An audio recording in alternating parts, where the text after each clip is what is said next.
Bonjour à tous et à toutes et bienvenue dans ce nouvel épisode d'Ouvert pour Inventaire. Bonjour Quentin. Bonjour Alénis. Bonjour Léa. Bonjour Alénis, bonjour Quentin, bonjour tout le monde. Bonjour. Alors comme vous pouvez l'entendre, nous avons encore une fois mélangé l'équipe pour diversifier un petit peu notre contenu et ce vendredi, on mélange l'équipe du vendredi et l'équipe du dimanche. Donc l'équipe d'Ouvert pour Inventaire et l'équipe de Hors Cadre. Ce qui arrivera de temps en temps cette année, ça va être un petit peu plus fouillis, on va dire, au niveau de l'équipe et c'est pour notre plus grand plaisir. Et on vous parle tout de suite après le générique de Je verrai toujours vos visages.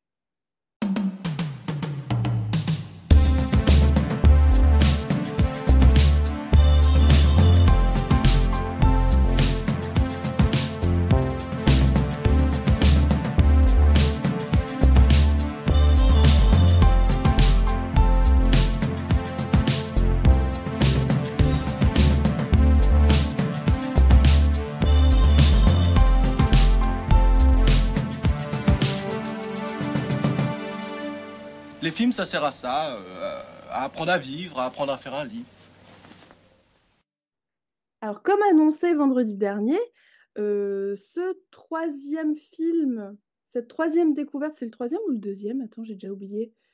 Troisième, Après nous avons The fait les algues Fabelmans. Ah vertes. oui, Eh oui, exact. qu'on a, qu'on a Je vite l'ai oublié. oublié. Voilà. C'est pas très gentil de ta part. Je suis désolée. Voilà. Bon. Alors, aujourd'hui, donc, on parle de Je verrai toujours vos visages, film donc réalisé en 2023 par Jeanne Herry. Avec Raphaël Quenard, Suliane Brahim, Dali Ben Salah, Adèle Exarchopoulos, Élodie Boucher, Leila Bekti, etc., etc. Il y a quand même un gros casting. Pas beaucoup de français, hein. C'est que c'est moi qui m'occupe du montage, Quentin. Ah oui, c'est pour ça que tu vas laisser. C'est difficile de couper, là. C'est arrivé tellement vite. Espèce de fourbe. Voilà. Et donc, Il y a quand même Gilles Lelouch. il y a quand même Gilles Lelouch. Et il y Merci. a quand même cet acteur qui joue dans Le Bureau des légendes, mais je me souviens plus de Oui, son nom, j'arrive pas à le retrouver. Mathieu Kassovitz. Non, non, Ah non, il joue pas dedans. mais Jean-Pierre Daroussin dont on a parlé en plus quand on a Oui, parlé Jean-Pierre Daroussin, bien sûr. d'Agnès Jaoui et Jean-Pierre Bacri dans je Oui. sais plus quel film, Cuisine des dépendances, je crois. Oui. Miu Miu, ça fait français, non? C'est bon. Elle Miu compte Miu, ou c'est pas? bon. Ouais, c'est Ah, vrai, tu ok. l'oublies. Alénis, Miu Miu. Miu Miu? Elle Bah est dans le oui. film? Miu Ah. Miu, oui. Elle-même, la Et on la personne âgée, salue. quoi. Ben oui, c'est une des victimes, c'est Sabine. Bah, Alénis, Oh, désolée, Enfin. je n'ai désolé, Miu aucune. Miu. Non, mais je reconnais pas les visages. C'est assez. Moi, je reconnais pas les visages. Je pourrais jamais voir toujours les visages parce que je ne les reconnais pas, tout simplement. Très bien. Ok, tout est dit. On fait une émission de cinéma quand même, hein, donc c'est bien. Moi, je ne reconnais pas les acteurs et je suis incapable de me souvenir du nom des réalisateurs. Donc, On est voilà. bien parti. C'est vraiment Donc, les trois qu'est-ce cavaliers de que tu vas nous l'Apocalypse. dire sur ce film alors? Eh bien, ce qu'on peut dire, c'est que c'est un film qui aborde un sujet très particulier puisqu'il s'agit de la justice restaurative. Est-ce que l'un de vous deux veut peut-être nous pitcher un peu, nous expliquer un petit peu ce qui se passe dans le film? Oh ben, écoutez, Léa? Allez, ça peut pas se jouer au Shifumi, sérieux? Non, c'est pas radiophonique. Ok, d'accord. Alors, oui, donc ça parle d'une association qui s'occupe de la justice restaurative. On suit quatre victimes, à savoir Sabine, Grégoire, Nawel d'un côté et Chloé de l'autre. Et ces victimes vont rencontrer donc des détenus dans le cadre de cette justice restaurative, c'est-à-dire, comment dire, on confronte les victimes à des coupables de, comment dire, de trucs Oui. similaires, enfin Ouais, c'est de, ça, Ouais. oui. voilà, histoire qu'ils discutent, qu'ils fassent un travail sur eux-mêmes et que ça se passe au mieux pour un côté comme de l'autre. Voilà. Si je peux résumer ça comme ça, Ouais, ça oui, va? oui, oui. On a C'est pas mal? aussi, Oui. donc tout ce côté cercle de parole et on a aussi Ouais. l'histoire de Chloé qui a subi des violences sexuelles commises par son frère et son frère qui, je sais pas si tu l'as dit Léa, non, hein, Non. je peux l'ajouter. Et Bah, grave. son frère vient de déménager et arrive dans la même ville qu'elle après 13 ou 14 ans, je crois. Et donc, il y a aussi cette espèce de préparation de la rencontre qui prend plusieurs mois avec Mm. Chloé et son frère pour mettre certaines choses en place pour elle, ce qu'elle souhaite, c'est éviter de le croiser, quoi, finalement. Mm. Ok. Bon, Alors, est-ce qu'on est content d'avoir vu ce film, Quentin? je t'ai fait lambiner un peu, mais en fait, c'est pour déconner parce que, en vrai, oui, en vrai, je suis sorti du film alors que j'y suis allé en traînant les 4 fers. Je me suis dit, voilà, bien un film de gonzesse déjà. Ça va m'énerver, premièrement. Pour une fois, on est en Deuxièmement, supériorité. On peut Alors, ouais, éventuellement lui casser exactement. les dents. Exactement. Donc j'ai bien compris qu'aujourd'hui, de toute façon, c'était voilà, c'était comme ça que ça allait se danser, cette histoire.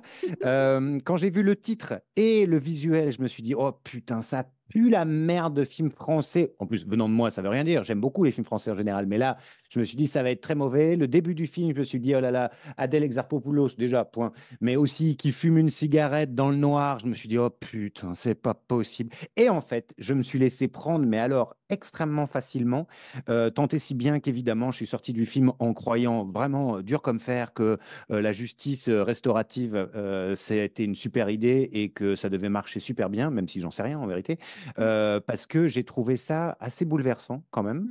J'ai trouvé que les acteurs étaient tous vraiment super. Alors, avec une redécouverte constante, toujours pour Gilles Lelouch, que j'ai adoré détester il y a une vingtaine d'années et que je ne cesse d'aimer de plus en plus à chaque fois que je le vois maintenant. Même Miu Miu, que je croyais être définitivement disparu, que j'ai trouvé vraiment très très bien là-dedans aussi. Enfin bref, Daroussin, bon, enfin je ne vais pas faire la liste, ils sont tous super. Et vraiment, j'ai été ému par ce film et je ne m'y attendais pas.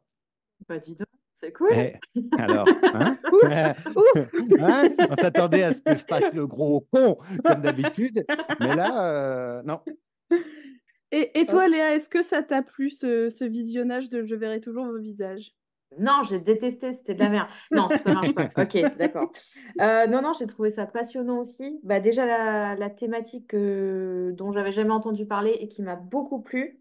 J'aime bien ce côté politique, à savoir l'idée de relancer un peu le concept de communauté, de faire en sorte de régler des problèmes, mais via des associations et puis un dispositif donné. Ça, j'ai trouvé ça hyper intéressant.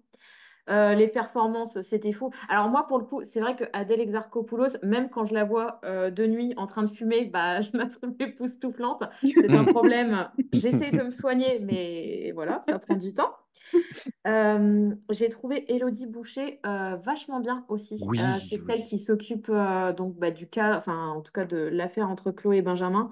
Et c'était fou parce qu'elle a un côté très petite chose fragile d'un côté et très forte de l'autre. Enfin, je trouve que ouais, les expressions sont assez fortes. Et j'ai bien aimé aussi, tout au long du film, l'avancée du dispositif, parce qu'au départ, il commence avec quelque chose de très cadré, ce qui est normal, parce Mm. que enfin, c'est pas un dispositif facile. Donc, il y a le bâton de parole, il y a les chaises bien, bien en cercle, faut pas dépasser ni rien. Enfin bon, il y a un truc tout à fait cadré. Et au fur et à mesure, les gens commencent à s'écouter, à se parler, et le cadre diminue un petit peu. Mm. Et Mm. ouais, j'ai trouvé ça Oui, beau. oui. Voilà. Et toi, Lénis? Moi, je suis très heureuse de l'avoir vu. Je l'ai proposé pour ce petit cycle de février aussi parce que je savais que j'avais envie de le voir, mais que le sujet était compliqué, que le film est assez long, donc j'avais du mal à me lancer toute seule, on va dire, Mm. dans le film. Et je suis très contente parce que, comme l'a dit Quentin, je l'ai trouvé très touchant, très émouvant. Ça a bien fonctionné. Le fait de s'intéresser vraiment à deux affaires seulement, je trouve que c'est une très bonne idée parce que on a suffisamment le temps de s'attacher aux personnages, à leur histoire, etc. Et je pense que si dans la réalisation, on avait essayé de toucher plus de groupes ou plus de personnes ou plus de sujets, ça aurait été peut-être un peu plus difficile de rentrer dans l'histoire. Oui. Du coup, ça m'a beaucoup plu. Je vous rejoins sur le fait que les acteurs et actrices sont vraiment époustouflants dans le film. J'ai trouvé ça intéressant aussi d'avoir vraiment enfin presque le même accompagnement sur la parole des coupables et la parole des victimes, Mm. c'est-à-dire vraiment, il n'y a pas vraiment ce manichéisme de les méchants, on va pas les traiter de la même façon que les gentils, entre gros guillemets. J'ai trouvé ça hyper intéressant. Hem, toutefois, j'ai quand même un petit problème et c'est un problème que je retrouve pas mal avec les films qui parlent de métier, notamment le métier de professeur, Mmh. d'enseignant. C'est le côté un peu, sacerdoce et le Oh bah côté oui. un peu, tous les collègues de cet assaut-là, traînent toujours ensemble et limite presque habitent les uns chez les autres.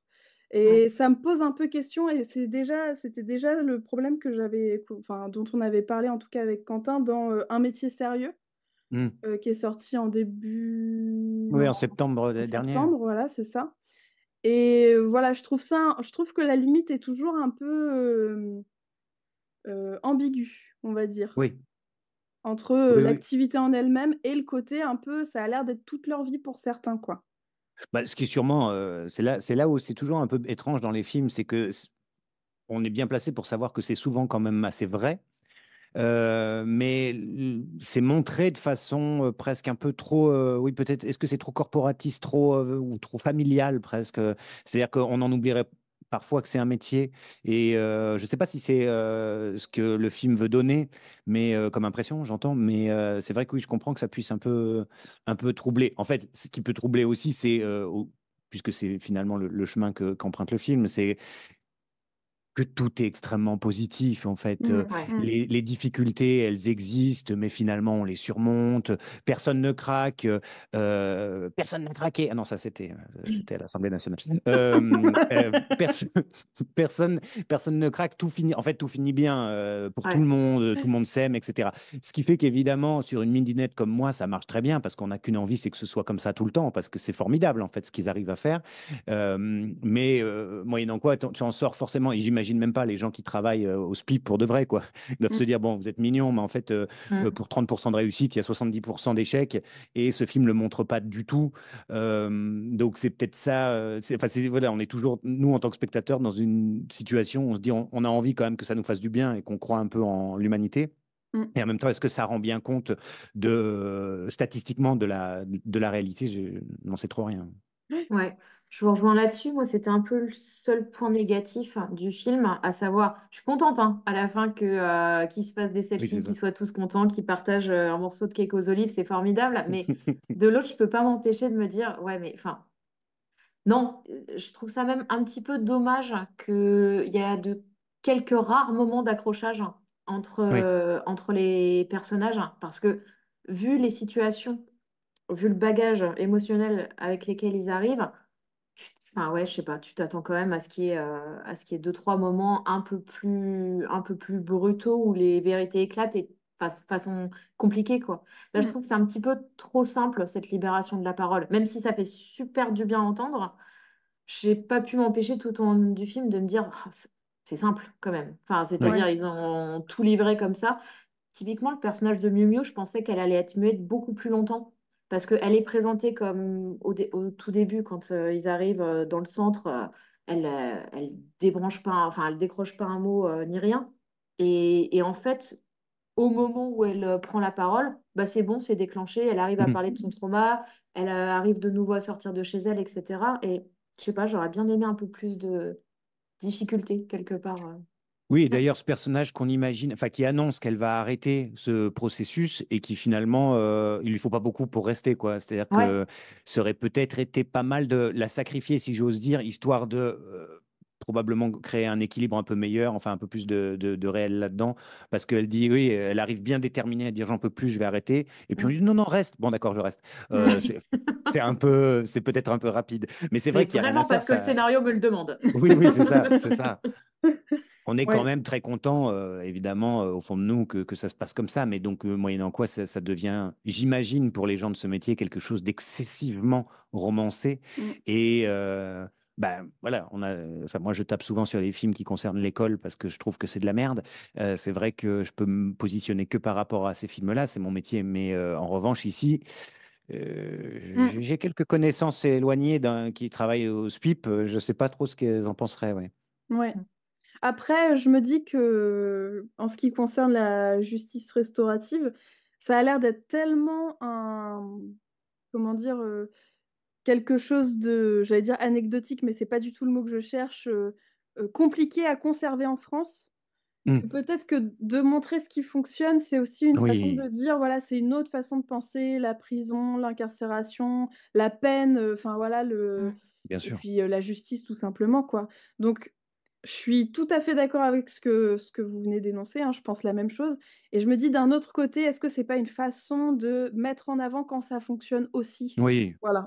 Complètement. Et oui, même oui, avant ça, moi, j'en avais jamais entendu parler. Je pense qu'il y a plein de gens comme moi qui oui. n'en ont jamais entendu parler. Donc, c'est bien que ce genre de film existe, quitte à avoir le côté un petit peu happy ending où tout se passe au mieux, mais au moins, ça a une valeur informative, quoi. Mmh mh. Tout à fait. C'est bien, ça redonne du sens.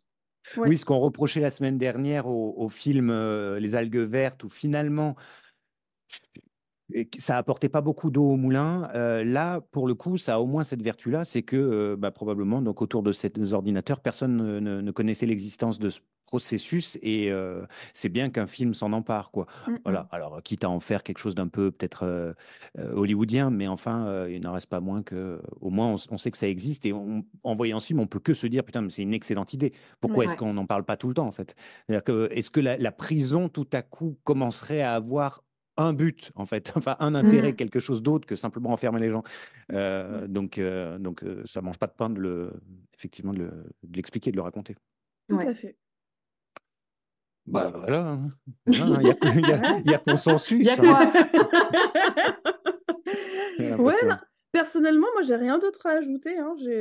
Voilà, on a fait le tour un peu de Alors moi, j'ajouterais juste une oui, chose, mais c'est pas tant pour vous corriger, parce que peut-être que c'est moi qui me trompe, mais depuis tout à l'heure, vous dites à cette pauvre Élodie Boucher, mais moi, j'ai toujours prononcé Élodie Bouchaise. Voilà, Ah, alors c'est fort possible. si Élodie nous écoute, merci de nous dire, parce que moi, depuis que je suis enfant, enfin, elle n'est pas si vieille que ça, mais enfin, voilà, j'entendais Élodie Bouchaise, donc je voudrais pas qu'on ait écorché Je son voulais que ça blaze. fasse un peu plus français, pardon, hein. J'ai Oui, senti qu'il y avait oui, des problèmes de ouais. casting. Ah bah, Je très, m'adapte, très hein. clairement, très, très clairement. Alors après, il y en a qui ont des noms vraiment très étrangers et qui sont quand même à la Comédie Française. Alors, mmh. comme Sultan, si c'est bien ça que j'aime beaucoup, puisque Souliane Brahim? Ouais, Sultan, ouais, Sultan. Tu vois, c'est oh là là, ouh, ça c'est le lapsus là, dis donc. Sultan, oui, vous savez, celle qui est un peu maghrébine là, qui doit sûrement parler. Non, mais parce qu'elle est de la Comédie Française et elle jouait dans cette série que j'avais adorée, Zone Blanche. Voilà. OK. Ah, ok, je vois pas du tout ce que c'est. Parce que je connais pas la série, mais effectivement, Eh j'ai trouvé ben, qu'elle jouait découvre-la, très parce que bien. alors franchement, j'aimerais beaucoup redécouvrir cette série maintenant. Eh ben, m'engueule pas, hein, ça va. Ouais, bah voilà, c'est pas parce qu'elle s'appelle pas Sultan que tout de suite, il faut me tomber dessus, hein. C'est très Pas joli, d'amalgame, Sultan, on quand avait même. dit. Non, non, pas de mal. Voilà, en tout cas, il y a Gilles Lelouch. Bon, Ah, j'ai trouvé aussi, la dernière scène avec, du coup, Oh Adèle là, ouais. Exarchopoulos et Raphaël Quenard, très, très réussie. Parce qu'on Ouais. a, tout le long du film la préparation et le fait que ça prenne, allez 3 mm. minutes à tout casser, enfin, j'ai trouvé que c'était hyper intense, quoi. J'ai trouvé Ah ça Ah oui, ouais. oui. bien joué de la part des acteurs et actrices, voilà. Même les dialogues, je les trouve Mmh. géniaux, les dialogues, parce que pour le coup, je trouve que c'est assez réaliste. Parce que d'un côté, lui est sidéré, de l'autre, elle arrive à dire les choses avec un calme, enfin, Mm. olympien, et ses dernières répliques, nom de Dieu, enfin, ça me Ouais. hante, Oui, ça me oui. hante. Le bon courage, Ouais, qui résume tout, en fait, hein. c'est clair. Non, ouais, c'est vraiment bien écrit, c'est vraiment, Ouais. très bien. Donc on vous recommande de découvrir, Je verrai toujours vos visages si vous ne l'avez pas encore vu et il est disponible sur MyCanal, je ne sais pas pour combien de temps, mais pour l'instant, il est dispo sur MyCanal. Voilà. Oui. Sur ce, Eh bien alors, Quentin, avez-vous une oui. recommandation à nous faire? Ben oui, je vais essayer de faire ma recommandation entre deux plantages de mon ordinateur qui me dit que j'ai une connexion instable, alors que Ah, je pensais que c'était que ma psychologie qui était instable. Alors oui, allez, L'un tant qu'on est n'empêche dans pas les... l'autre. L'un n'empêche pas l'autre, absolument. Allez, un truc pour rigoler, qu'on aurait vraiment dû faire dans cette émission, mais on ne sait jamais. Un film que j'ai découvert très récemment qui s'appelle Fall de Scott Mann, sorti en 2022 et qui est un film sur le vertige. Voilà, jamais un film ne m'a foutu les foies de vertige comme ça. Il faut dire qu'il y a deux gonzesses qui grimpent en haut d'une tour, machin, de 600 mètres. Enfin bon, ça n'a aucun sens. Voilà, personne ne fait ça, évidemment. Mais bon, eh ben, j'ai chié dans mon froc, mais alors du début à la fin. Donc rien que pour ça, je le recommande parce que des expériences comme ça, il n'y en a pas beaucoup. J'étais dans son proc, on regardait deux nanas, du coup, en l'air. Alors, les deux nanas, avec, il faut bien le noter, une assez grosse paire de loches. Hein. On sent quand même ça a été choisi en fonction de ça. Donc, on ne boude pas son plaisir, bien sûr. Mais c'est vrai que d'un point de vue cinématographique, c'est vraiment la question du vertige que j'ai retenue. Ok, ça marche. Ne jamais poser ce genre de questions à Quentin, Léa, tu retiendras pour la prochaine fois. C'est ma Oh, première, excusez, hein, j'apprends. En formation. Et toi, Léa, est-ce que tu as une recommandation à nous faire? Un truc drôle alors, hein, je vous préviens. Hmm. J'ai commencé la série Brooklyn Nine-Nine et je trouve ça génial. Hein. En fait, les quelques éclats de rire que j'ai eus ces dernières semaines, c'est grâce à cette série, donc merci à elle. En fait, il y a un tempo comique qui est brillant. Il y a des personnages, alors c'est des clichés sur pattes, hein, mais ça fonctionne du feu de Dieu. Je pense notamment à Gina, qui est vraiment comment dire, la pragmatique, mais qui n'a aucun sentiment, qui n'a aucun code, aucun filtre. Enfin, c'est formidable. Et Rosa, qui est une grosse badass, qu'emmerde tout le monde. Et j'aimerais être ces deux femmes. Donc, non, c'est chouette. Hein. C'est une belle bande de clichés, mais qui fonctionne bien. Et puis, ouais, je veux dire, les répliques, enfin, tout s'enchaîne avec une fluidité assourdissante. Et voilà, Brooklyn Nine-Nine, très bon choix. Ok. Et vous, Alénis? Moi, je vous propose un épisode de podcast dont j'ai participé à ma toute petite mesure puisque j'ai fait le Oh. montage de la vidéo.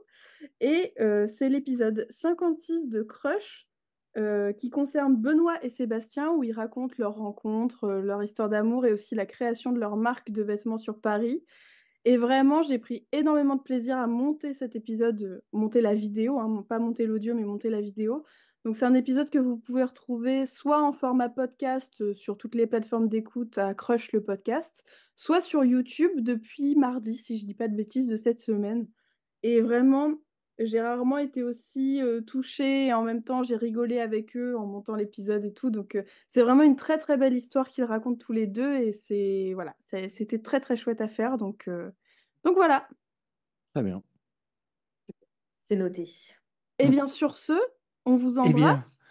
voilà, oui. C'est déjà la fin. Et oui, ça passe très vite. Hein. On vous dit à très vite et puis bisous. Eh bien, bisous, Allez. au revoir. Ciao.